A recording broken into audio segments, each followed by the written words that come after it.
வணக்கம் நண்பர்களே. வெற்றியை நோக்கிய மகிழ்ச்சியை நோக்கிய ஒரு நீண்ட பயணத்தில் நம்ம எல்லாரும் நிறைய விஷயங்களை விவாதிச்சுட்டு வந்தோம்.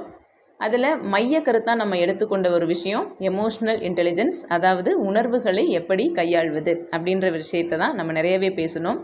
ஏன் இது அவ்வளோ முக்கியத்துவம் அப்படின்னா, இப்போ நம்ம சின்ன சின்ன விஷயத்துக்கெலாம் கோவப்படுறோம், சின்ன விஷயத்துக்கெலாம் சோகமாகறோம், சின்ன விஷயத்துக்கெலாம் உணர்ச்சி வசப்படுறோன்னு வச்சுக்கோங்க. நம்மளால் மகிழ்ச்சியாகவே இருக்க முடியாது. மகிழ்ச்சியாக இல்லாத ஒரு மனிதனால் வெற்றியை நோக்கி பயணிக்கவும் முடியாது இல்லையா? அப்போ நம்மளுடைய அடிப்படையான ஒரு விஷயம் என்ன அப்படின்னா உணர்வுகளை கையாள்வது.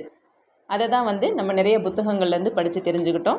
முக்கியமாக திரு சோமவல்லியப்பன் அவர்கள் எழுதிய எமோஷ்னல் இன்டெலிஜென்ஸ், அதாவது இட்லியாக மாறுங்கள் என்ற புத்தகத்திலிருந்தும், டேனியல் கோல்மன் அவர்கள் எழுதிய எமோஷ்னல் இன்டெலிஜென்ஸ்ன்ற புத்தகங்கள்லேருந்தும் நம்ம நிறைய விஷயங்களை நம்ம தெரிஞ்சுக்கிட்டோம். நிறைய அறிவியல் தகவல்கள் எமோஷ்னல் இன்டெலிஜென்ஸ்ன்ற பிளேலிஸ்ட்டில் உங்களுக்கு நான் ஆல்ரெடி சொல்லியிருக்கேன். எப்படி எமோஷ்னல் இன்டெலிஜென்ட்டாக மாறலாம், எப்படி ஒரு தலைமை பண்பை வளர்த்துக்கலாம் அப்படின்றதும் நம்ம நிறைய ஷார்ட்ஸ் வீடியோ போட்டிருக்கோம். First video self awareness. நம்ம நம்மளை பற்றி நம்ம தெரிஞ்சுக்கணும். நம்ம எதுக்கு கோவப்படுறோம், நம்ம எதுக்கு உணர்ச்சி வசப்படுறோம், நம்ம எதுக்குலாம் அழுகிறோம், நம்ம பலவீனம் என்ன, இதெல்லாம் நம்ம தெரிஞ்சு வச்சுக்கணும். நம்மளுடைய பலத்தை நம்ம தெரிஞ்சு வச்சுக்கிறத விட பலவீனத்தை நம்ம முக்கியமாக அனலைஸ் பண்ணணும். ஏன்னா அப்போ தான் நம்ம சரி செய்ய முடியும். ஒன்ஸ் நம்மளுடைய குறைகளை நம்ம உணர்ந்துட்டாலே நம்மளால் அதை சரி செய்ய முடியும். நம்ம உணராமல் இருக்கிற வரைக்கும் நமக்கு எதையுமே மாற்ற முடியாது. ஸோ முதல் பயிற்சி செல்ஃப் அவேர்னஸ் தான். நம்மளுடைய பலத்தையும் பலவீனத்தையும் நம்ம புரிஞ்சு வச்சுக்கிறது தான் செல்ஃப் அவேர்னஸ், சரியா? அதுக்கப்புறம் செல்ஃப் மோட்டிவேஷன். உங்களை நீங்களே ஊக்கத்தோடு செயல்படுத்தணும் இல்லையா? அதுக்கு நீங்கள் ஏதாவது ஒரு கோல், ஒவ்வொரு நாளும் எந்திரிக்கும் பொழுதும் நான் இந்த ஒரு வேலையை செய்து முடிப்பேன் அப்படின்ற எண்ணத்தோடு எந்திரிச்சிங்கனாலே அது செல்ஃப் மோட்டிவேஷன் ஆட்டோமேட்டிக்காக வந்துடும்.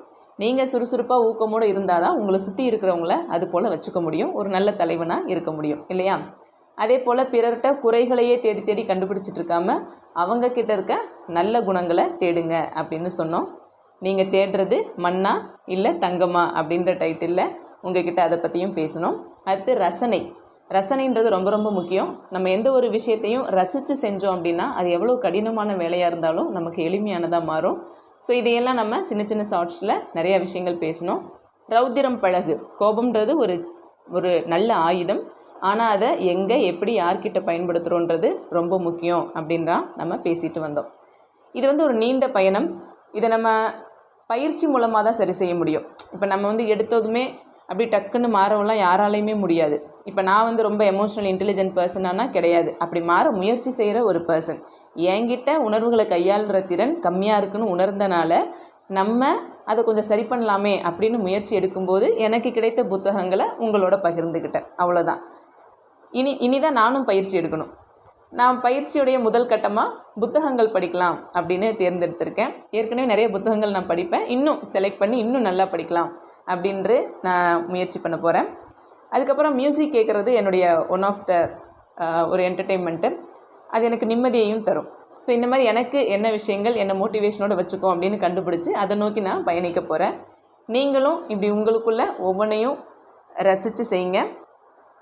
நீங்கள் உங்களை எமோஷ்னல் இன்டெலிஜென்ட்டாக மாற்றுறதுக்கு எந்த ஒரு விஷயத்தை தேர்ந்தெடுக்க போகிறீங்க, உங்களை மோட்டிவேஷனோடு வச்சுக்கிறதுக்கு நீங்கள் எந்த ஒரு விஷயத்தை தேர்ந்தெடுக்க போகிறீங்க, இதெல்லாம் பற்றி நீங்கள் கமெண்ட் செக்ஷனில் நீங்கள் சொல்லலாம்.